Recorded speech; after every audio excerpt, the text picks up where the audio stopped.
Plan వేయటం, recce చేయటం, kidnap చేసి డబ్బు డిమాండ్ చేయటం. జనరల్గా ఇలాంటి సీన్లు సినిమాల్లో చూస్తుంటాం. బట్ రియల్ లైఫ్లో ఇంచుమించు ఇట్లాంటి ప్లానే వేశాడు ఓ యూట్యూబర్. ప్లాన్ పర్ఫెక్ట్గా వర్కౌట్ చేశాడు, కానీ స్క్రీన్ ప్లే బెడిసి కొట్టింది. అది కాస్త ఎన్కౌంటర్కి దారితీసింది. ఇంతకీ ఎవరా యూట్యూబర్? కాకి బుల్లెట్కి ఎలా బలయ్యాడు? Mumbai Mahavir classic building, first floor RA studio.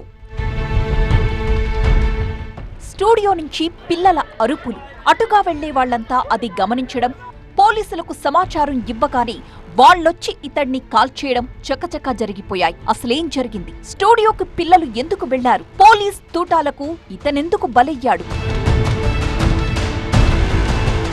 Powai police station పరిధిలోని మహావీర్ క్లాసిక్ బిల్డింగ్ మొదటి అంతస్తులో ఆర్ఏ స్టూడియో ఇది. ఇందులో పనిచేసే రోహిత్ ఆర్య 2 రోజులుగా ఒక వెబ్ సిరీస్ కోసం ఆడిషన్స్ నిర్వహిస్తున్నాడు.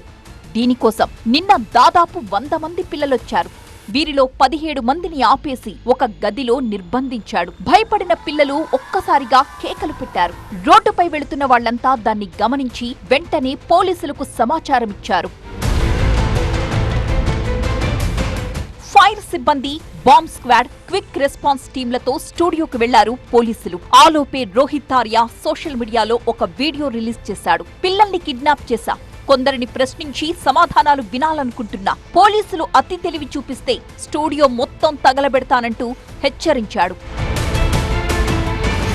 मैंने एक प्लान बनाया और कुछ बच्चों को इधर हॉस्टेज रखा है. मुझे कुछ लोगों से बात करनी है, उनको सवाल पूछने हैं, उनके जवाब पर अगर मुझे काउंटर क्वेश्चन है तो मुझे काउंटर क्वेश्चन पूछना है. अगर जिंदा रहा तो मैं करूँगा, अगर मैं मर गया तो कोई और करेगा, लेकिन होगा ज़रूर. इन्हीं बच्चों के साथ होगा अगर इनको हार्म नहीं होता है तो.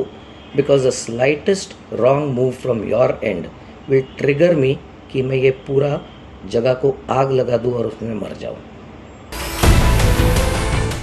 రోహిత్ ఆర్య మాటలు విన్న పోలీసులు అతన్ని శాంతింపచేయడానికి చాలా ప్రయత్నాలు చేశారు. కానీ అది సాధ్యపడలేదు. చాలా సీక్రెట్ గా బాత్రూమ్ నుంచి స్టూడియోలోకి వెళ్లి కమాండో ఆపరేషన్ షురూ చేశారు. గమనించిన రోహిత్ ఎయిర్ గన్ తో పోలీసులపై కాల్పులు జరిపాడు. అతడిపై ఎదురు కాల్పులు జరపడంతో బుల్లెట్ గాయాలయ్యాయి. ఆసుపత్రికి తరలించగా అప్పటికే చనిపోయాడని నిర్ధారించారు డాక్టర్స్.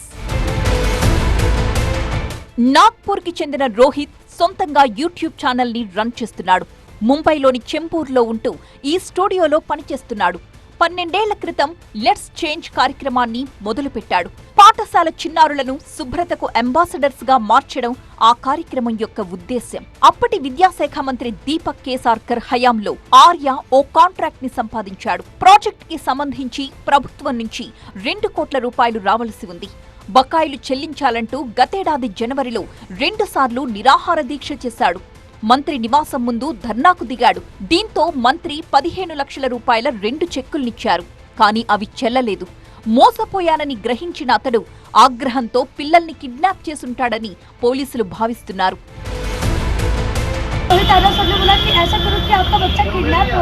मतलब कि जाके ऐसा दरवाजे पे ठोक पाओ कि मेरे बच्चे को वापस दो, मेरे बच्चे को वापस दो.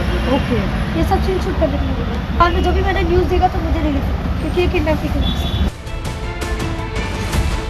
పిల్లల కిడ్నాప్ ఎపిసోడ్ కి సంబంధించి మరాఠా నటి రుచితా విజయ్ జాదవ్ స్పందించారు. పిల్లల్ని బంధించడానికి 2 రోజుల ముందు తాను రోహిత్ ఆర్యను కలవాల్సి ఉందని, అయితే అతడి బారిన పడకుండా త్రుటిలో తప్పించుకున్నానని సోషల్ మీడియాలో సుదీర్ఘ పోస్టు పెట్టారు. ఈ సినిమాటిక్ సీన్ ముంబైని కొన్ని గంటల పాటు షేక్ చేసింది. రోహిత్ ఆర్య ఏదో చెయ్యాలనుకున్నాడు, ఇంకేదో జరిగిపోయింది. ఆడిషన్స్ పేరుతో నాటకాలేసి చివరకు కాకిల బుల్లెట్లకు బలైపోయాడు. ఇక పిల్లలంతా సేఫ్గా బయటపడ్డంతో తల్లిదండ్రులంతా ఊపిరి పీల్చుకున్నారు.